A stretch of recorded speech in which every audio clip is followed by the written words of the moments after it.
강하게 비난하고 있습니다. 북한 김여정이 담화를 통해 미국에게 독소를 퍼붓는가 하면 연이어 이성근 북한 외무상은 미국과 무의미한 접촉은 하지 않겠다고 밝히면서 미국 대안은 당분간 소강 상태로 돌아갈 것이라고 워싱턴의 전문가들은 말하고 있습니다. 바이든 대통령이 최근 G7에서 북한에 대해 백신 공급을 언급했던 미 백악관은 저소득 국가에 대해 백신 5억 회분을 제공할 것이라고만 일축하면서 북한에 대한 백신 공급에도 차질이 생기지 않을까 예상됩니다. 보이스 오브 워싱턴은 서울과 워싱턴을 연결해 우리공화당 조원진 대표와 함께 얘기를 나눠봅니다. 조원진 대표님 어서 오십시오. 반갑습니다. 반갑습니다. 예, 그것이 알고 싶다. 제 5탄입니다. 요즘 우리 조원진 대표님 바쁘시죠? 요즘 희망 배달 트럭 해가지고 네. 전국의 영남권부터 5일장을 국민들한테 저희들 찾아가서 네. 애로사항도 듣고 네. 우리 시장 상인들한테는 작은 돈이지만 구매를 통해서 기쁨을 드리고 또 그 시국민들한테는 희망을 이제 중국 폐렴도 문재인 정권이 뭐 정치적으로 이용했지만은 결국 중국 폐렴도 가는 거고 문재인 정권도 뭐 내려올 날이 10달밖에 안 남았다. 네. 이렇게 희망을 전달해 드리고 있죠. 예. 오늘 서울의 탑 뉴스라든지 정치권의 소식은 제가 할 때 뭐 윤석열이 프로파일 엑스파일이 발견돼. 그게 뭔 소리입니까? 아무튼 우리 공화당은 윤석열을 인정할 수 없다. 이것이 우리 당의 방침입니다. 네. 그런데 좌파들이 또 김무성 보좌관이 또 뭐 나서서 이런저런 얘기하는 것은 또 업무의 색깔이 냄새가 난다. 이렇게 보고요. 뭐 윤석열이에 대한 엑스파일이 뭐 이것저것 많다고 하는데 하나로 보면은 결국은 윤석열의 권력 남용 아닙니까? 네. 그런데 실질적으로 윤석열의 권력 남용은 박근혜 대통령에 대한 탄핵 정국, 그 다음에 형사재판 상황에서의 권력 남용이 가장 크다. 그래서 저희들도 기자 발표를 했는데, 윤석열이 책임져야 될 것은 이 문재인 정권하고 뭐 이러쿵저러쿵의 문제가 아니라 근본적인 박근혜 대통령에 대한 탄핵 부분을 네. 그다음 탄핵 이후에 형사재판 부분을 이종과 엮어서 법전에도 나오지 않는 묵시적 청탁이라는 용어까지 쓰면서 경제공동체, 제3자 뇌물죄, 그다음에 묵시적 청탁 이런 용어를 써가면서 박근혜 대통령의 죄를 만들어낸 거 아닙니까? 맞습니다. 이것이 가장 큰 아킬레스다. 그래서 윤석열은 지지율이 35%, 40% 갈지는 몰라도 정권을 가져오기에는 역부족이다. 기본적인 도덕성에 있어서 문제가 있다. 이렇게 보는 거죠. 근데 박근혜 대통령을 탄핵을 하는데 나팔수 역할을 하는 언론들도 문제예요. 제가 볼 때 이 언론의 사명감이 한국에는 완전히 실종됐습니다. 제가 볼 때 지금 박근혜 대통령 탄핵할 때는 박근혜 대통령이 우파라는 이유만으로 언론들이 전부 죽이기 작전을 했지 않습니까? 그런데 지금 문재인이 사회주의 공산주의 문재인이 되고부터는 문재인에 대해서는 한마디도 지금 언론이 안 하고 있습니다. 그건 왜? 언론의 굴종이죠. 언론의 굴종이고 정농지필은 대한민국에서 없어졌다. 박근혜 대통령에 대한 거짓이 대통령께서 말씀하시듯이 거짓이 산을 이뤘다는데 저희들이 대강 정리해 보니까 한 80가지의 거짓을 가지고 80여 명의 패널들이 이제 거짓 선동을 한 거 아닙니까? 이것은 아주 기획된 업무고 그 업무를 통해서 이 국민들을 속이고 선동한 거죠. 결국 4년이 지난 지금 보면은 결국 박근혜 대통령에 대한 그들의 선동이 이 대한민국을 망하게 했다. 그 앞장섰던 사람들의 핵심은 언론 아니겠습니까? 물론 뭐 민주노총이나 정교조나 좌파들이 중심이 돼서 자금을 대고 또 거기에 부안해동해서 혹은 또 자기들이 무슨 권력을 잡아볼까 뭐 반기문 대통령 되면 내각제 가겠다 이런 내각제 세력들이 유승민과 김무성 같은 사람들이 배신을 했지 않습니까? 근데 그 결과는 어떻게 됐습니까? 결과는 결국 좌파들한테 정권 상납하고 나라가 완전히 사회주의 국가로 가는 그 중요한 역할들을 했으면은 이제 반성을 하고 정말 국민들한테 석고 대죄를 해야 되지 않습니까? 요즘은 뭐 이준석이가 당대표 돼서 무슨 아바타라는 얘기도 있고 여러 가지 있지만은 되자마자 여야정 협의체를 수용하는 듯한 얘기를 했어요. 네. 그것은 맞지 않습니다. 왜냐하면은 박근혜 대통령이 죄가 있으면 정말 무슨 죄가 있는지 정확하게 이준석이 한번 얘기해 보라는 거예요. 제가 그랬어요. 탄핵 소추안부터 헌법재판소 판결 그리고 형사재판 과정에서 공개된 그런 판결 내용이라도 읽어봤느냐. 또 시중에 많이 나돌았던 고용태 녹취록이라도 한번 봤느냐. 그러면서 박근혜 대통령이 죄가 있다고 얘기하느냐. 탄핵이 정당했다는 얘기는 기본적인 그런 내용들을 읽어보고 객관적인 상황에서 얘기해야 되죠. 지금 언론 방송에 세뇌대가 나라가 망했는데 그건 세뇌된 그 상태로 탄핵은 정당했다. 이렇게 탄핵이 정당했다 하는 것은 그들의 탄핵 자체가 너무나 어처구니 없었다는 것을 소위 말하는 탄핵의 강을 건너고 덮기 위해서 한 거다 이렇게 보는 거고요. 지금 대한민국 가장 어려운 부분들이 그러한 세력들이 속이 보수를 자처하는 야당의 주축을 이루고 있다는 거죠. 그래서 굉장히 이 선전선동에 속은 또 앞장섰던 이런 사람들의 변화가 굉장히 어렵다. 그런데 우리가 이제 우리 공화당이 할 수 있는 것은 최대한 우리가 할 수 있는 최선의 노력을 해보자. 그런 입장을 갖고 있고요. 또 미국 같은 경우에 보면은 예를 들어서 시위를 하다가 2017년 3월 10일 날 대통령 탄핵되는 날 5분이 돌아가셨잖아요. 네. 제가 결정적으로 이 정권은 정말 불의의 정권이라는 소리를 하고 대한민국의 언론이 죽었다는 얘기를 한 것은 그것을 어느 언론에도 기사화하지 않았다는 겁니다. 네. 결국 2년 지나서 제가 국정감사에서 그거를 소방청에서 인정을 하는 그런 상황을 만들었지 않습니까? 그러면 그 2년 동안에 야당은 지금 말하는 지금 국민의힘에 있던 야당들은 무엇을 했고 또 언론들은 무엇을 했습니까? 대한민국 그 건국이후에 단일 집회로서 가장 많은 사람이 돌아가신 것이 3월 10일 날 이 탄핵 반대 집회예요.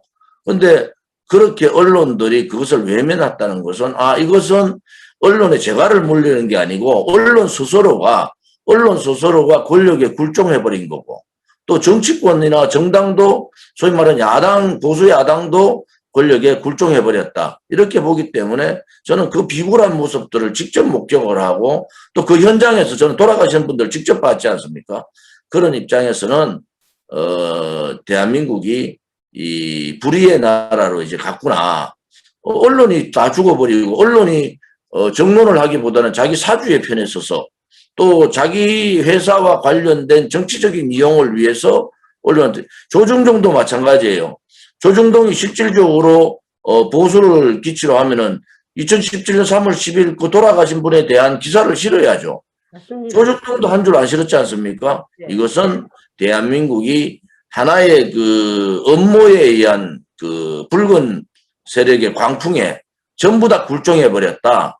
그 중에서 굴종하지 않고 저항하고 이 사실을 먼저 알고 저항한 것이 당시의 대한애국당이었고, 그리고 저를 비롯한 깨어있는 국민 몇몇이 지금까지 문재인 정권이나 그들의 굴종에 있는 비겁한 보수 정치인들하고 싸우고 있는 거죠. 네, 그렇군요. 우리 공화당이 정말 참 여러모로 참 애를 쓰고 있는데 우리 공화당이 이렇게 애를 쓴데도 불구하고 언론이 다루지 않았다는 것은 이거는 언론의 사명감을 완전히 상실한 것입니다. 그리고 이제 오늘 또 미국의 몇몇 기자들이 박근혜 대통령님이 언제 나오느냐 우리가 가서 취재를 하고 싶다 하고 몇몇 지금 기자들이 얘기를 했는데 아마 나오시게 된다면 우리가 달려갈 겁니다. 그러니까요. 예. 아시고 또 스토리를 약간 바꿔서 이번에 한 3일 동안 국무성의 성김 북한 대사가 갔죠. 근데 어떻게 통일부와 국무부 정책 조율을 왜 통일부하고 하고 있었는가요? 외교부는 뭐 하는 부서입니까? 한국에. 지금 통일부가 소위 말하는 친북 운동권 세력이 아닙니까? 네. 그래서 어이없는 일들을 통일부에서 많이 하고 있는데 아무튼 통일부가 정보를 많이 가지고 있다 이렇게 생각을 하고 있는 것 같아요. 네. 중요한 것은 지난번 하노이 회담 때 또 그 상황을 보면은 네. 한국의 정보기관들이 실질적으로 좌파 정권의 연장을 위해서 노력하는 거지 대한민국의 안보라든지 한미동맹을 걱정하고 이러지 않는다. 정보기관이나 통일부나 이 사람들이 북한한테 뭐 해주지 못해서 난리를 하고 있단 말이에요. 그래서 이런 부분들을 보면은 이제 대한민국이 이번 문재인 좌파 정권, 저는 문재인 좌파 정권을 자유민주주의 체제의 반동 정권이다 이래 보는 거예요. 네. 결국은 반동 정권이면서 이 반동 정권이 지배하는 제가 말했는 정통성이 없는 정부, 그것은 불의의 정권인데 제 없는 대통령에 대해서 권력 찬탈한 정권 아니겠습니까? 그러면 이게 불의의 정권인데 이 불의의 정권에 굴종하고 있는 부역자들도 부역자에 불과한 거 아니겠습니까? 저는 윤석열도 그래 보고 유승민이나 김무성을 그런 입장으로 보는 거고요. 또 이 불의의 정권에 저항하고 싸우는 것은 그것은 정의다. 우리는 그렇게 내려고요. 우리가 광복 이후에 김일성 3대 세습 정권이 지금 75년, 76년째 들어가고 있는데 이 김일성 3대 세습 정권은 반민족적, 반자유적, 반인권적 폐륜 정권이라 이래 보는 거죠. 이 폐륜 정권이 외국의 미국이나 유럽에서는 인권의 문제를 얘기하지만은 실질적으로 우리 민족으로 봐서는 역사의 한나의 장으로 봐서는 이것은 암흑의 시대입니다. 네. 고려시대 때 무신난이 있었고 무인의 시대가 있을 때 그것을 정확하게 표현할 때는 무인의 시대라고 얘기하고 암흑의 시대라고 얘기하거든요. 이 김일성 3대 세습 정권 지금까지 이 정권이 언제 멸망할지 모르지만은 역사는 이 시대를 암흑의 시대라고 얘기할 겁니다. 자유가 없어지고 인권이 무너지고 또 우리 민족의 이 통일을 가로막고 있는 또 전쟁의 적화역에 매몰되어 있는 이 정권 자체를 우리는 암흑의 시대다 이렇게 보고 폐륜 정권의 암흑의 시대다. 그럼 문재인 정권은 도대체 뭐냐? 폐륜 정권 암흑의 시대, 폐륜 정권의 하나의 아류다 이래 보는 거죠. 저희 진중행각, 친북행각, 문재인 정권에 이름 있는 사람들은 중국 가가지고 시진핑한테 다 90도로 절합니다. 90도로. 그렇게 하는 행위들을 보면은 결국 이 사람들의 이 머릿속에는 한반도를 사회주의화해야 되겠다. 이런 생각을 갖고 있는 거고 결국은 문재인 정권 또한 이 5년 단임제지만은 이제 이 정권이 우리가 권력을 되찾아와서 실질적인 이 정의의 길을 세워야 되는데 역사가들은 문재인 정권을 뭐라고 평가할 건가? 그 또한 암흑의 정권이다. 암흑의 시대다. 저는 이렇게 보는 겁니다. 자유민주주의 체제가 대한민국 자유민주주의 체제면은 체제의 반동 세력은 그야말로 저는 암흑이다 이래 보는 거죠. 예. 문재인이가 지금 김정은이한테 그렇게 나쁜 소리를 들어도 가만히 있지 않습니까? 소대가리 말대가리 그냥 다 하지만 소대가리는 솔직히 말해서 소머리 고기는 영양가도 있습니다. 문재인이 대가리는 영양가 하나 없는 대가리인데 어떻게 했으면은 그런 말을 해도 가만히 있는데 미국에서는 이런 평가를 해요. 문재인 정부가 자꾸 옳은, 그래, right information을 미국에 주지 않기 때문에 자꾸 이런 일이 생기는데, 김여정이가 엊그저께 그런 말을 했죠. 그 꿈보다 해몽이 크면은 희망할 날이 클 거라면서 백악관 안보보좌관한테 직격탄을 던졌죠. 그게, 아니, 백악관 안보보좌관이 무슨 말을 했다고 그럽니까? 자기네들이 대화와 대결을 함께 생각하고 있다고 한 그 말을, that's very interesting. 미국말로 말하면 가장 흥미있는 일이네?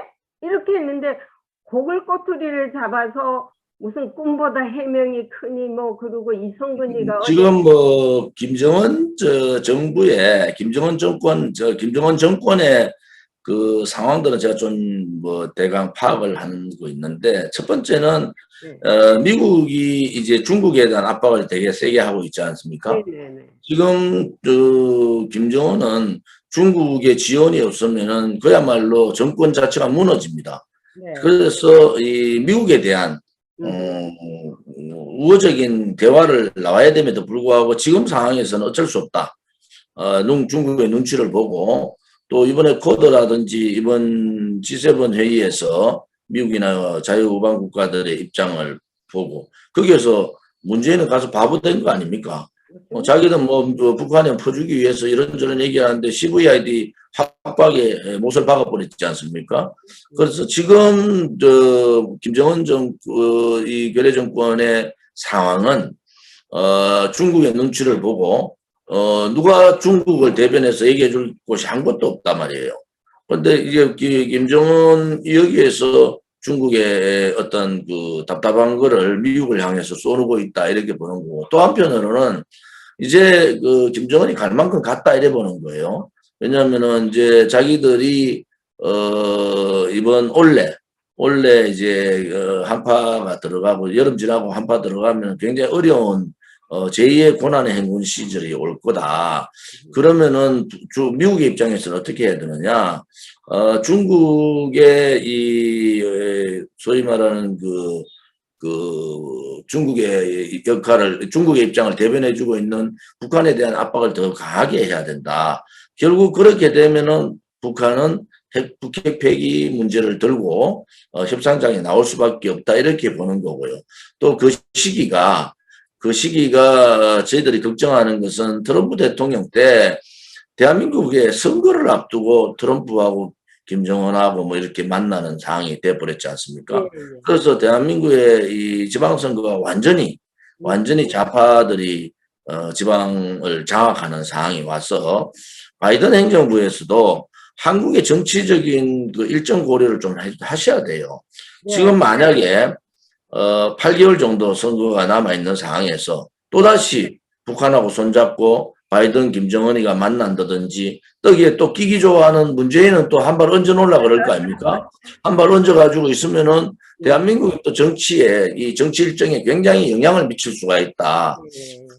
그래서 우리 제리박 기자께서 지난 그 트럼프 정부에서의 실책, 한국 정부, 이 소위 말하는 한국의 보수 친미의 그런 어떤 정치 정당이나 또 정치인들이 몰락하게 되는 상황을 만들어서는 안 되지 않느냐.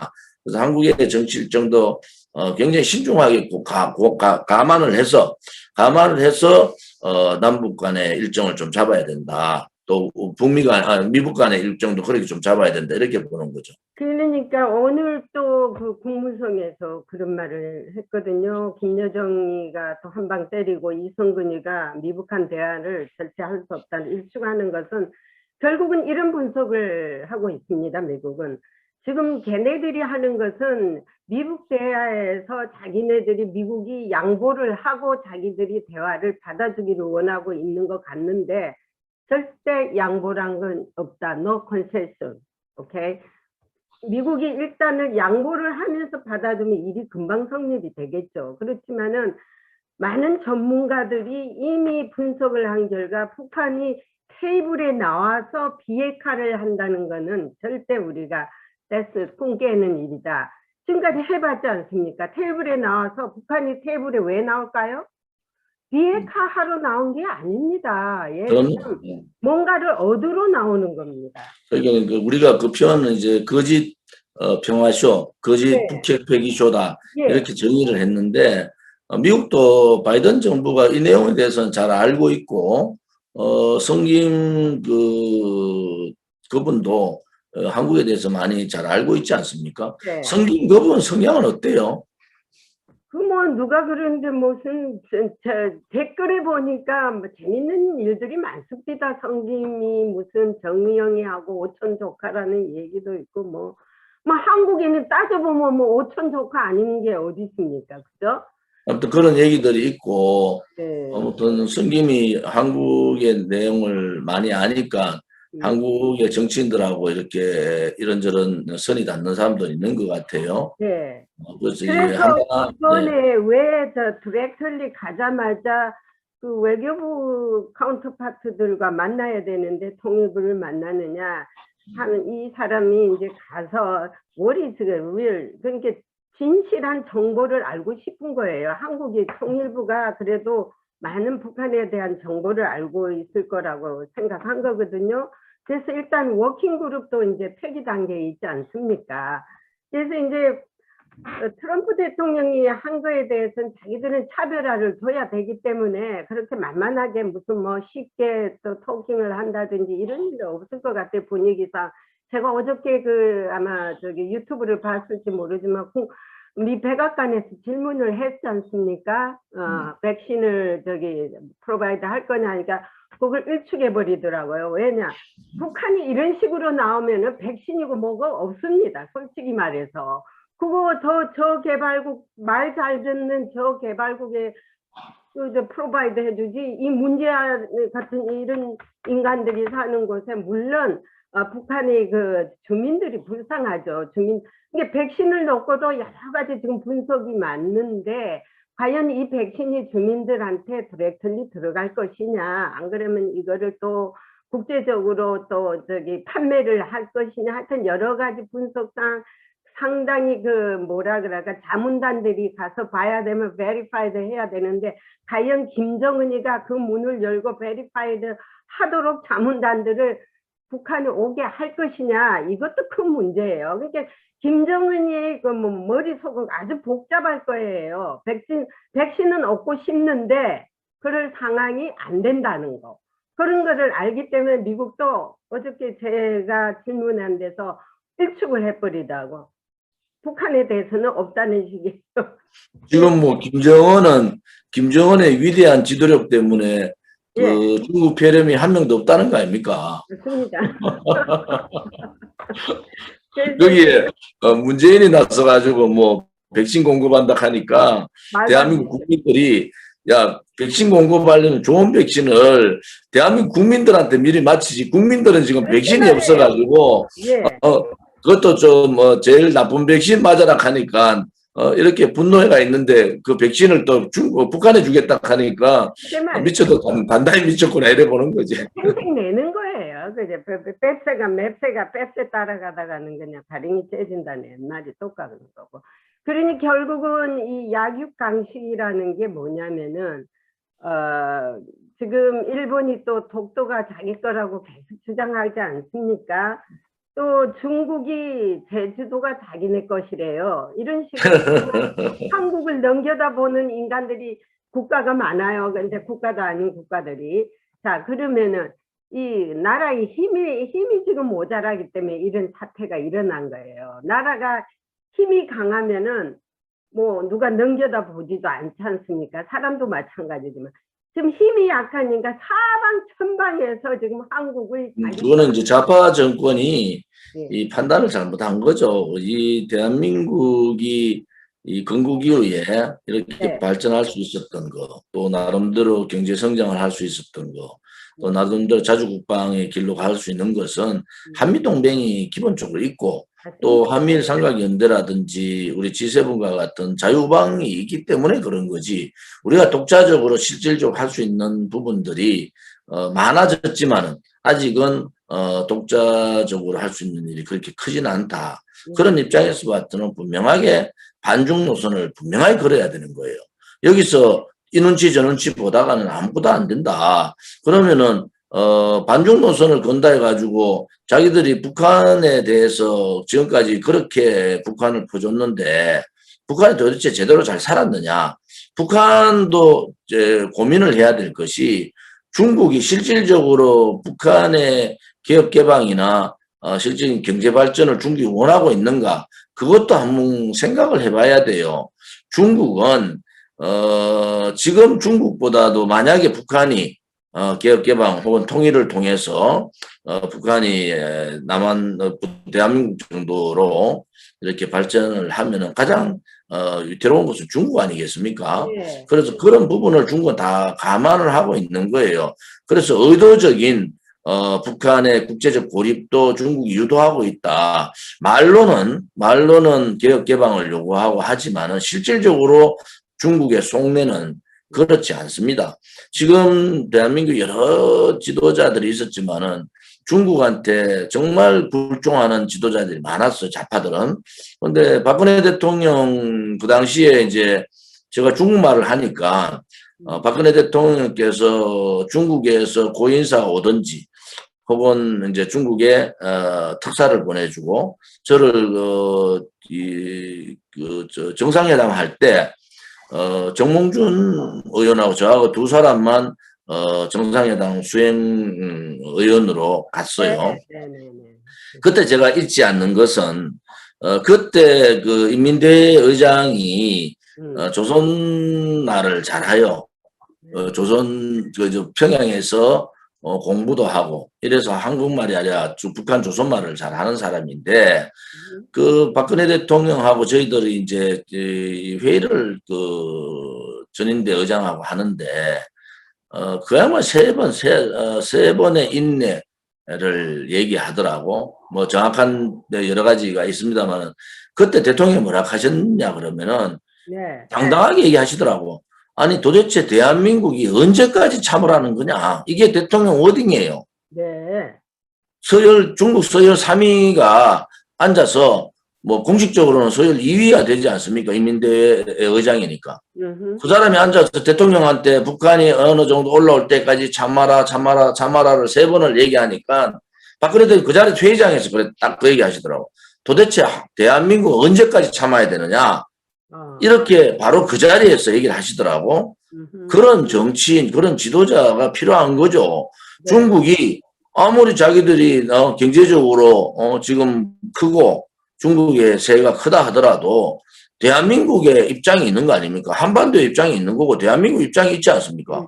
그런데 그 회의에서 대통령께서 그렇게 딱 단호하게 얘기하시는 걸 저는 봤어요.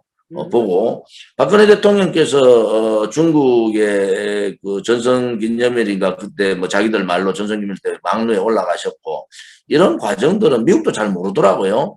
그런데 대통령 생각은 이거예요. 그 당시만 해도 중국의 인민들이나 중국의 학자들은 한국에 의해서 한반도가 통일돼도 중국에 불리하지 않다. 중국이 불리하지 않다. 이런 인식들이 많이 깔려 있었어요. 이런 인식들이. 그래서 제가 정상회담 갔을 때 메인 테이블에 이제 그 메인 테이블에 한 5, 6명인가 이래 앉는데 제가 그 대통령하고 시진핑이 앉아있는 그 메인 테이블에 앉았거든요. 네. 식사도 안 하시면서 계속 말씀을 하시는 거야. 시진핑한테. 그 핵심은 저는 이렇게 보는 거예요. 지금 제가 말씀드린 대로 대한민국에서 한반도가 통일돼도 중국에 그렇게 불리하지 않다. 그리고 그렇게 경계할 필요가 없지 않느냐. 그 당시에 이미 김정은 참수부대가 준비가 되고 있는 상황이었단 말이에요. 그러면은 우리가 김정은을 제거하고 드러내더라도 중국이 대한민국에 대한 한반도 통일이 결코 중국에 나쁘지 않다는 인식만 가지면은 참수부대로서 드러냈을 때 한반도에 급격한 중국의 개입이나 이런 것을 막으려고 노력했던 사실입니다. 사실은. 그래서 제가 미국 가서 어떤 뭐 교포분도 뭐 그런 얘기를 하시길래 아니 저는 아무튼 대통령께서 제가 중국말을 하니까 대통령께서 여러 가지 중국에 관련된 일들을 시키고 중국 인사들이 오면 저를 배석을 계속 시켰는데 특사도 갔다 왔잖아요.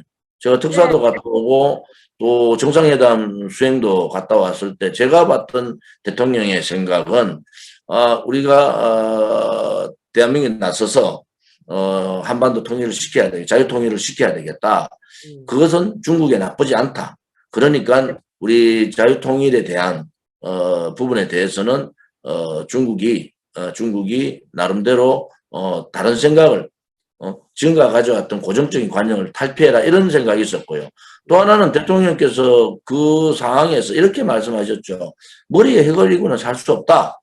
이렇게 공식 선언을 해버렸잖아요. 네. 그것은 절박한 거예요. 지금 중국, 북한이 핵이 이제 보유 단계로 들어가는데 그때 박근혜 대통령께서 했던 참수하고 북한 핵을 회수하고 국제적으로 국전핵을 돌리고 이런 사태가 대통령께서는 벌써 이미 예측을 한 거죠. 북한이 핵을 가지게 되면은 한반도의 정세는 이제 한국의 우위에서 북한 우위 상황으로 간다는 거죠. 네. 그게 핵이 없는 경제 성장, 경제의 우위는 의미가 없다는 거 아닙니까?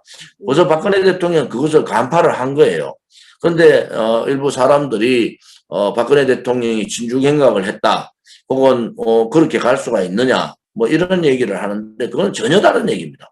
그런데 이제 이게 한반도를 갖다가 사회주의자들 손에 딱 장악을 하려고 했던 것이었는데 우리 공화당 같은 강력한 우파 태극기 부대들이 어게인스트를 하고 지금 4년 동안 피땀 흘리고 하는 마당에 섣불리 자기들이 뭐 하고자 하는 것을 지금 못하고 있는 거예요. 사회주의로. 안 그랬으면 벌써 나라가 어떤 형태로든 넘어갔을 거예요. 어저께만 해도 북한하고 중국하고 대사 상호 행사에 참석을 했지 않습니까? 중국에 있는 북한 대사하고 뭐 그냥 서로 막 그냥 대면 외교를 시작을 했는 것 같아요. 이렇게 볼 때 미국은 지금 아주 꺾어놓은 게 이 한국이란 나라가 내 새끼인데 솔직히 말하면은 6.25가 이제 이번 금요일날 6.25죠? 6.25 70주년인데 6.25 때 이렇게 어려운 과정에서 살려놓고 먹여주고 부흥해주고 부강한 나라를 만들어주니까 이 내 새끼가 지금 자꾸 다른 데 가서 노는 거예요. 이게 얼마나 꼬락상이가 보기 싫을 겁니까? 그러니까 이제 미국도 한번 예의주시하고 이제 정권이 바뀌면 괜찮란가? 오케이, 한번 정권 바뀔 때보다 한번 기다려보자 하는 그런 식이에요. 아마 이번에는 어떤 형태로든 정권이 바뀔 거예요. 문재인이가 지금. 그런데 지금 걱정스러운 것은 아무튼 이 정권 교체를 바라는 자유파 국민들의 욕망은 대단히 큽니다. 문재인이 지금 뭐 자기들이 뭐 이래가 발표하는 게 한 30% 지지율이 나오는데 저는 그보다 더 낮다고 봐요. 그러면 정권 교체의 열망은 대단히 높다. 단지 하나 좌파들이 지금까지 했던 행태, 첫째는 탄핵 정국의 그 업무 기획, 그리고 노조천국을 만들었는 민노총, 정교조, 또 언론 방송을 장악하고 있는 그쪽에 언노련 등등 이런 쪽에 있는 사람들이 쉽게 정권을 내놓지 않을 겁니다. 왜 자기들의 기득권이 무너질 수 있다 이래 보는 거잖아요. 그다음에 문재인 정권을 에워싸고 있는 이 좌파 동맹이라는 게 있습니다. 이런 좌파 동맹들이 어떠한 수단과 방법을 가리지 않고 아무튼 정권 연장을 하려고 할 겁니다. 그런데 오른쪽에 있는 그 국민의힘이나 소위 우파 지식인들 혹은 또 우파 정치인들이 그러한 심각성을 알고 거기에 대처하고 있느냐. 문재인이 지지율이 떨어지니까 정권을 가져올 거다라는 막연한 생각으로 가지고는 저는 이기지 못한다고 보는 사람이에요. 좀 더 처절하게 문재인의 이 소위 문재인 정권의 그 정통성부터 그다음에 박근혜 대통령의 불법 거짓 탄핵부터 또 우리가 밝힐 수 있는 문재인 정권의 악법 또 이 소위 말하는 정권을 나라를 망치게 하는 사회주의 정책, 사회주의 경제 정책 실패, 부동산 정책 실패 등등 원전 폐기 뭐 이런 등등의 많은 부분들이 있지 않습니까? 지금은 각자의 목소리를 내고 있는데 이 목소리를 하나로 모아야 된다. 모아야 되고 윤석열이가 됐든 뭐 누가 됐든 간에 51%를 얻지 못하면은 떨어지는 거 아니겠습니까? 지금 30% 지지율 가가지고 무슨 의미가 있습니까? 바깥에 있는 자유우파 국민들을 다 합쳐도 겨우 정권을 쥐고 있고 돈도 쥐고 있고 권력을 다 쥐고 있는 이 문재인 정권을 쉽게 그냥 이긴다고 생각하는 큰 오산이다. 그래서 어떻게 하면은 자유우파 전체 국민이 하나로 돼서 그 민심을 얻어서 정권을 교체할 거냐. 그렇게 강력하게 여론을 형성하고 그 민심을 얻고 정권을 가지지 않으면은 정권을 찾아오지 않으면은 정권을 찾아온다 하더라도 식물정부가 돼버려요. 왜? 국회가 지금 3분의 2가 장악돼가 있죠. 권력기관은 지금 앞으로 4년, 5년 남아있다. 이 기관들이. 헌법재판관들이나 대법관들이나 그다음에 이런 권력기관에 있는 사람들은 벌써 그 임기가 한창 남아있단 말이에요. 네. 그러면은 정권 가지자 말자 이 사항들이 제대로 진행되느냐. 이러니까 이제 정의화 같은 사람. 박근혜 대통령 때 국회의장이 정의화인데 정의화 의장이 박근혜 대통령에 대해서 얼마나 못된 얘기를 했습니까?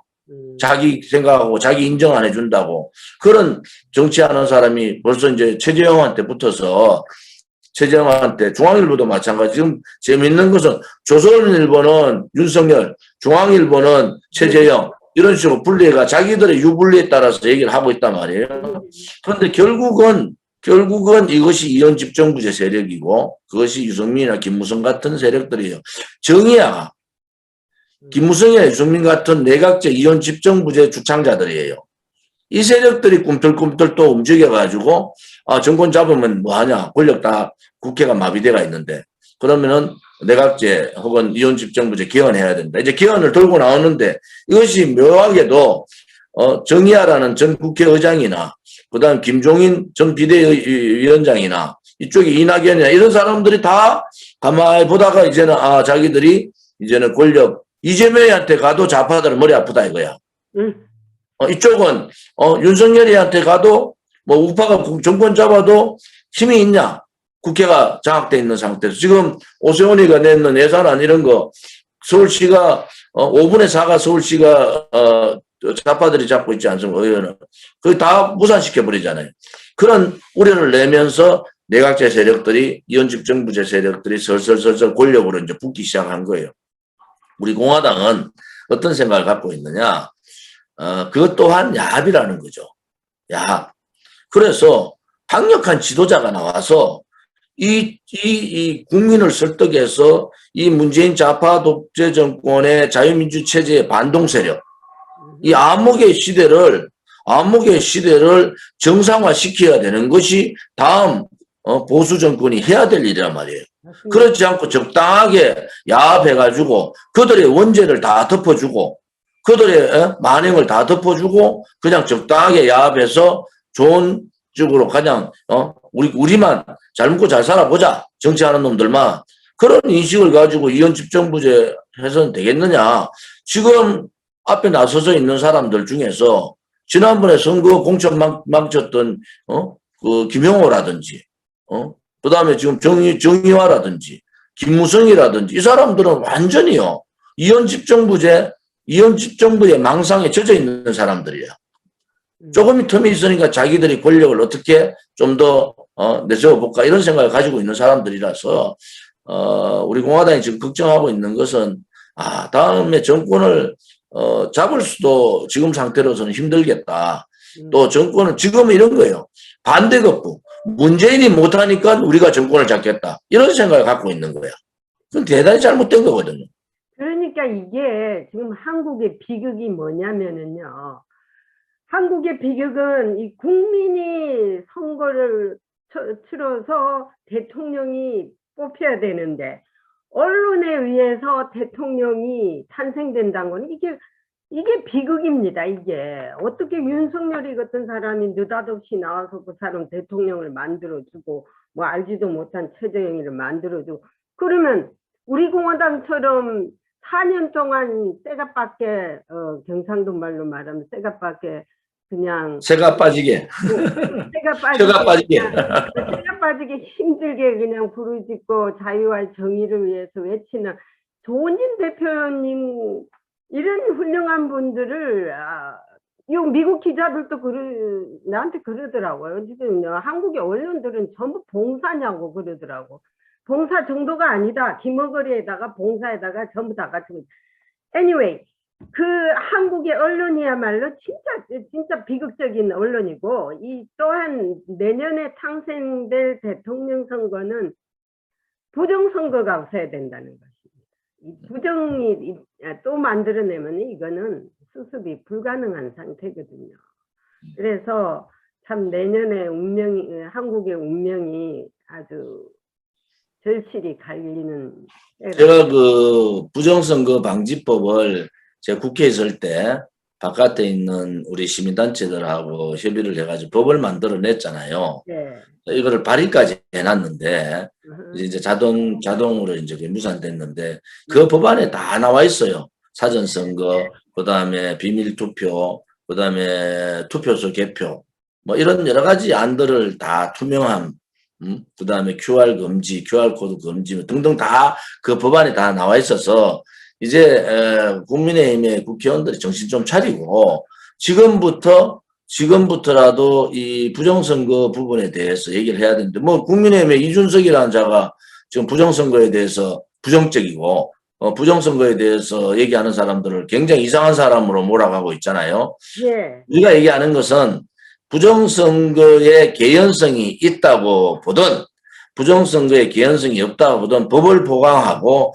문제점이 발생할 수 있다고 생각할 때는 법을 만들어서 그것을 그런 상황이 되지 않도록 만들어야 되는 게 국회의원들 아닙니까? 맞습니다. 이게 자기들은 그 부분에 대해서 외면하고 또 선거의 결과에 대해서는 나름대로 원래 순종들 잘하고 굴종 잘하니까 그런 입장인데, 이제는 국민들께서 불을 켜고 지켜야 돼요. 내 표를 내가 지킨다는 생각을 가져야 되고, 또 하나는 아무튼 그 미국에서도 이번에 이 트럼프 대통령 쪽에서 부정선거 얘기가 거론이 되고 미국의 법원까지 지금 가동이 된 거 아닙니까? 한국도 당당하면은 법원에서 빨리 이 부분에 대한 판결을 하고, 또 국민의힘 국회의원들도 그걸 자꾸 요구를 해야 돼요.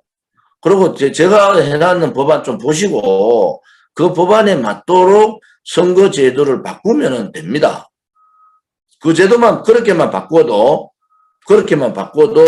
부정선거의 대부분을 막을 수가 있는 겁니다. 그래서 그런 부분들도 좀 정신 차려서 해주기를 바랍니다. 광주 가서 울고 광주 가서 비석이나 닦지 말고 실질적으로 다음 대통령 선거를 준비하는 것은 국민의 민심도 얻어야 되고 또 우파의 그 전체 우파가 하나가 될 수 있는 그런 우파 단일 후보 준비도 해야 되고요.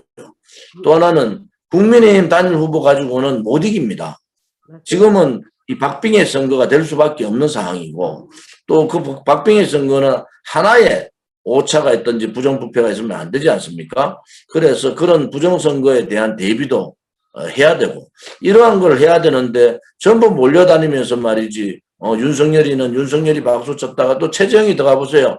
또 최재형 쪽으로 쫙 몰려갑니다. 그래서 이준석이가 당대표 됐을 때 제가 걱정하는 것은 저 사람이 탄핵 부분에 대해서 정당했다 할 때 저 사람이 깊이가 얕다. 그러면 이준석이가 정말 탄핵에 대한 내용들을 자기 스스로 읽어보기나 했는가. 또 우종찬 기자가 썼는 그 책이라도 한번 봤는가.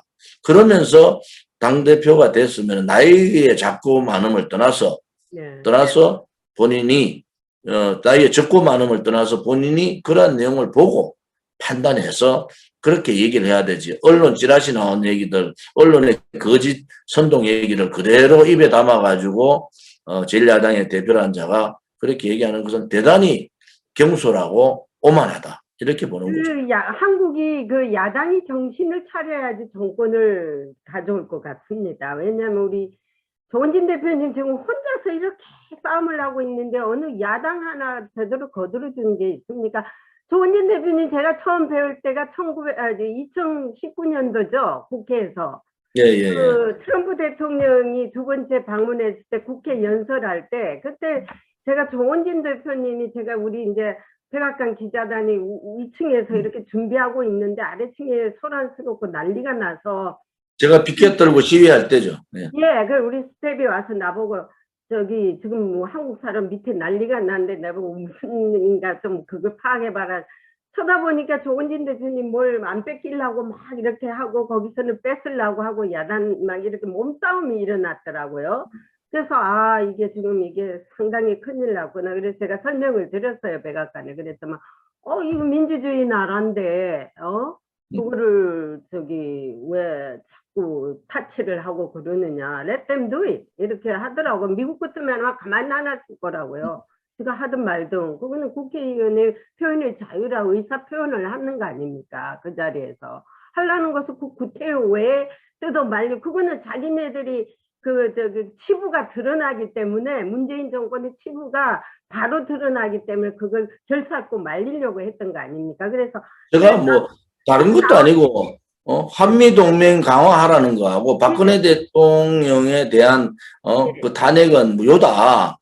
박근혜 대통령 석방하라 이거밖에 없었잖아요. 그런데 뭐 맞습니다. 자기들이 뭐 과잉 충성하는 거지 과잉 충성. 그래서 제가 나오다가 보니까 우리 조 대표님이 서서 그 프랭카드 들고 계시더라고요. 그래서 CNN 기자들하고 매매라 야야 사진 찍어라 사진 찍어라 제가 그래가지고 그때 이제 이렇게 벌리세요 이래가지고 이제 찍었잖아요.